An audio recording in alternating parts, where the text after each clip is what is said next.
gentlemen, representatives of trade and business, colleagues and friends. Good morning to all of you.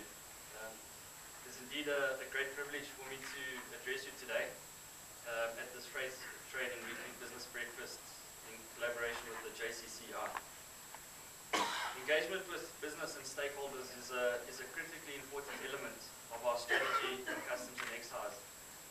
And in particular, as it becomes more and more important with the growth that we see in international trade and the ever-changing business and environmental landscape that we face today. Fundamentally, customs hasn't changed in all these years, in these 7,000 odd years. The principles of customs have remained the same. And even to the extent that the balance between trade facilitation and revenue, or the promotion of trade, existed all those years ago. In ancient times, the king would decide he wants to levy the customs duty if you want to come through his land, if you want to bring goods in or out of his territory. And they could set the king could set the duty at any level. He could set it as high as he wants. Because there was no legislator, it wasn't legislated. That's where customs duty comes from. It was customary. They just decided we want to raise money for our kingdom.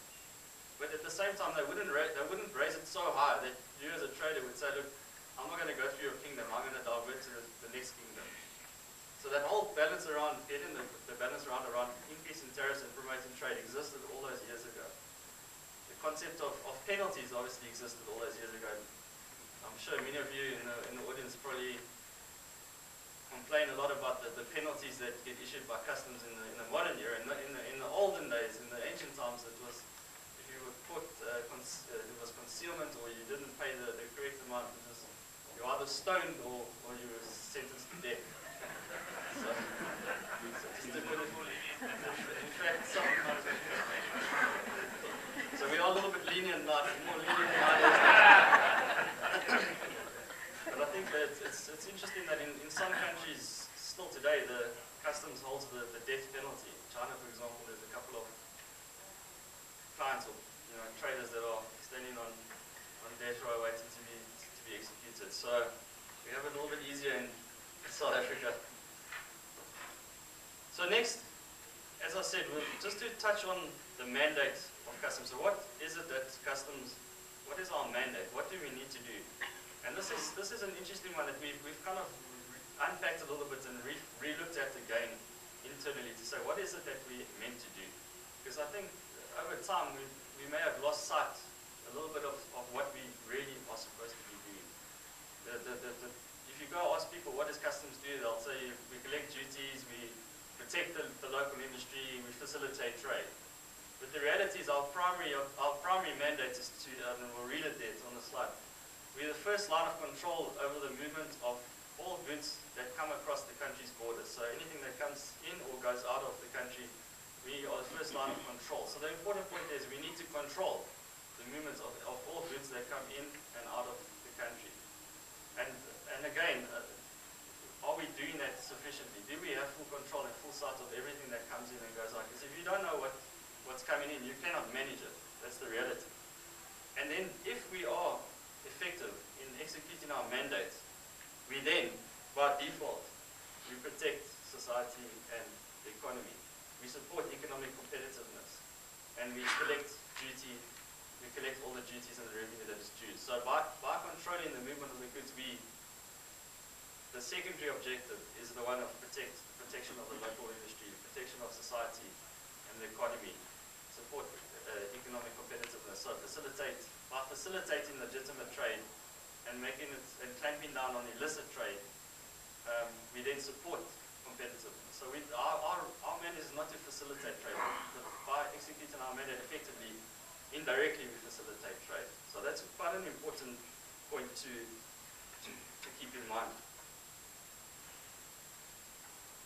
So, as we've mentioned now, the mandate of customs, as I said already, has not changed. So that mandate of controlling the goods that move into and out of your territory existed in ancient times. That hasn't changed. What has changed from those ancient times to today is a lot.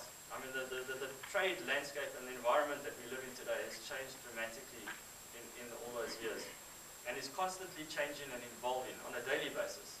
So we've got a substantial increase in the trade volumes. I mean, the trade volumes are still growing between 3 and 4% annually. I think was the SAF Marine research that was done, or survey that was done earlier this year. We've seen an increase in the complexity, the number of free trade agreements and regional agreements that are, proliferation of bilateral and multilateral agreements that we're dealing with. So the complexity, the environment is getting more and more complex on a daily basis. We have the World Trade Organization Trade Facilitation Agreement that we have to accede to now. So Brexit, as an example. Brexit will have an impact on South Africa. What the extent of the impact is not fully known yet. I mean, the UK is, I think, our 6th or 7th largest trading partner on imports and exports. That will have an impact if they fall out of the EU from a free trade agreement between SACU and the European Union. This will have an impact on the trade in South Africa. And what will that impact be? Secondly, there's a proliferation of new business models. The way of doing business has changed dramatically. We've all seen companies like Uber, Airbnb, 3D printing. 3D printing will change the dynamic of customs going forward. There won't be a need to import parts and equipment going forward. You'll simply be able to download the design off the internet and print the part or print the tool that you require, as an example. How does that impact on the duties that are collected, and how will that impact us going forward? We need to analyze and we need to understand. The increase in express shipments, e-commerce, there's an explosion of e-commerce, and this changes the dynamic of customs.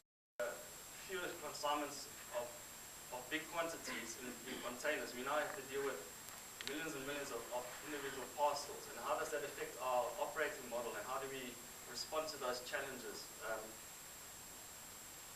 Then, as we've noted across the world, the increase in terrorism and organized crime is really threatening the fabric of our society as international trade and travel. And how do we respond to that? How can we collaborate with trade to work together to root out these threats, etc. So what we're saying here is that the mandate is pretty simple, but what makes it difficult or makes it challenging is that we're in an environment that's changing constantly and is becoming more and more complex.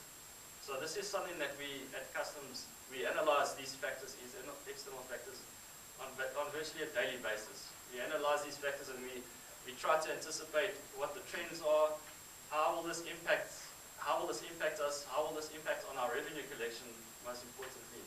And we'd be very interested if, I'm pretty sure many of you do these kind of external environmental scans on a daily basis or regularly within your own environment and your own businesses. And we'd love to engage with you on some of these matters. If you see things and send an email through and say, are you aware of this?